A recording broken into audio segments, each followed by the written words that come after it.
is a PhD candidate pursuing a dual PhD in statistics and social data analytics with a graduate minor in computational sciences. She is serving her third term on the University Park Student Fee Board and her second as chair of the organization. Throughout Claire's academic, professional, and extracurricular activities, she has systematically chosen positions and experiences that will allow her to develop the analytical skills, political awareness, and theoretical grounding to inform public policy.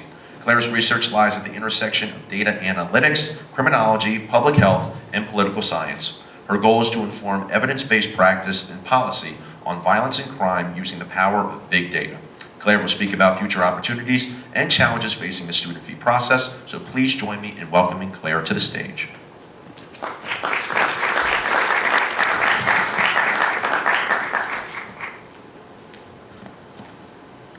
Alrighty, thank you everyone. It's so exciting to be here, and I'm so grateful today to be able to continue this conversation about the future of the student-initiated fee at Penn State.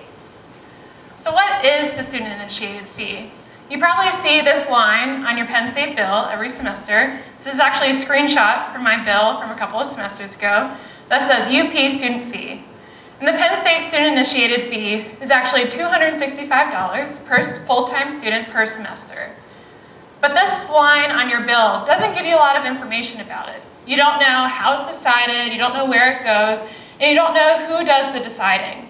And to actually find more information about that, it might take a little bit of digging. The Student Fee Board is hoping to improve that, but I also want to provide a little bit of insight into that today. So to start, I want to talk a little bit about our background and our mission statement, which can give some insight to our process, and then I'll give some considerations that we can make moving forward. So first, the student activity fee, it started in 1996 as being separate from tuition. This was really important because students at this time in 1996 didn't have any say over how their student fees were decided or where they went. In 2017 and 2018, that was the first year of the student-initiated fee. Students successfully advocated for a way to have control over who decided their fee and where the fee went. 2017 and 2018 might feel like a long time ago because of the pandemic, but this was really recent. It's only a few years ago that the student-initiated fee was started. This means we're a brand new organization, which is really exciting, but also introduces many challenges. This is their student fee board for this year. We're made up of 12 voting members, all students, and we decide the recommendation for the student fee for next year. We also have one at-large non-voting member, and the UPAC chair also sits on the student fee board. We're a group of students working for other students to decide how the student fee should be spent in the next academic year. So I want to read our mission statement, which can hopefully give some context onto the importance of the student fee and what we do and how we do it. So the Student Fee Board aims to improve and enhance out-of-class experiences in the categories of facilities, recreation, services, and activities. The Student Fee Board serves and represents all students through participatory, transparent, and equitable decision-making process in recommending the distribution of the student-initiated fee. So I want to highlight 3 parts. The first is the out-of-class experience. Anything academic, the student fee doesn't support. We're only focused on the out-of-class experience. The next are the 4 categories of funding that the student fee supports: facilities, recreation, services, and activities.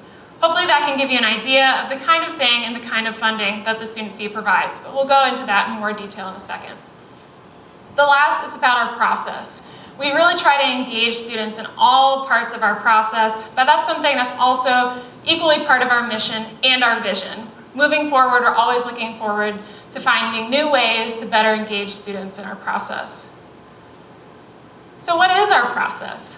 In the fall and spring, we hold hearings with every single office and unit that we fund, where offices come in for 30 minutes. The first 15 minutes of that are devoted to a presentation where they explain their goals for the next funding cycle. The last 15 minutes are focused on questions and discussion from the fee board, where we talk about any details of the presentation that weren't clear to us, or maybe some goals that we have for the unit moving forward. The next part of our process is deliberations, where over several months, we actually talk about all the different offices and their units and the proposals that came in to us. Those hearings often prompt a lot of questions, a lot of follow-up conversation about the merit of each of these proposals, all of which have various complications involved in these proposals. The last part of our process is the final fee vote and recommendation. We make a recommendation to the Vice President for Student Affairs, Damon Sims, and the Senior Vice President for Finance and Business, Sarah Thorndike. I'll note that we are a recommending body. Anything that we do is not the ultimate say, but in our short history of 5 years, our recommendation has always been accepted by those two, as well as the President and the Board of Trustees. So this is the distribution of your student-initiated fee over the past 2 years. You can see the biggest chunk at the bottom goes towards facilities. And the most recent projects that have been funded through these facilities projects are the IM building and an expansion to the hub. The next big part of the fee is campus recreation in blue. Campus recreation is actually mostly going towards student wages, which is a big, big portion of the student employees on campus. Another big part is activities, and the biggest part of activities is the University Park Allocations Committee, or UPAC. You're probably familiar with UPAC for funding student organizations and programs on campus.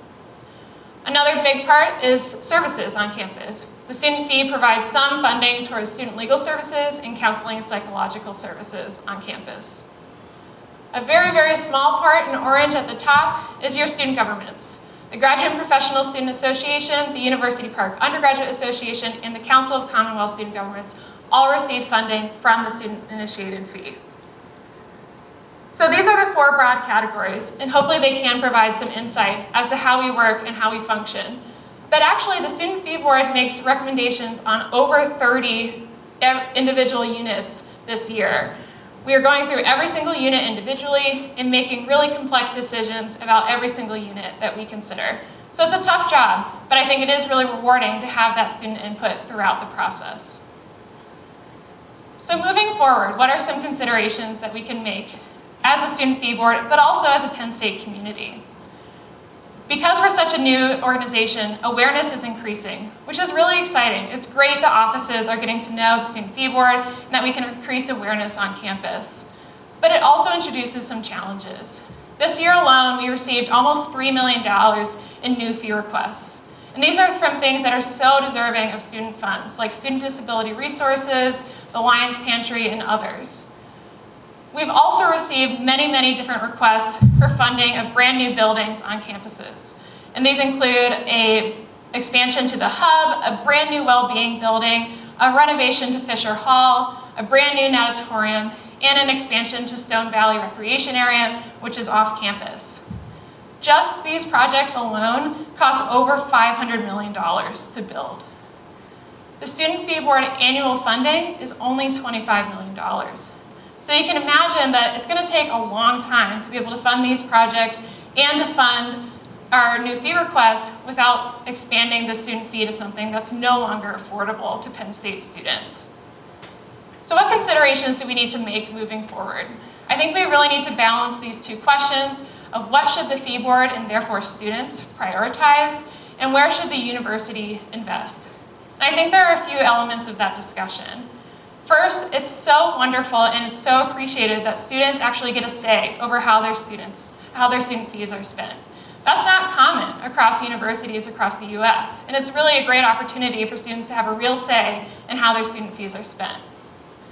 But also, I think we also need to hold the university accountable to actually investing in their students and saying this is a priority not for students to pay, for the university to actually invest in these projects.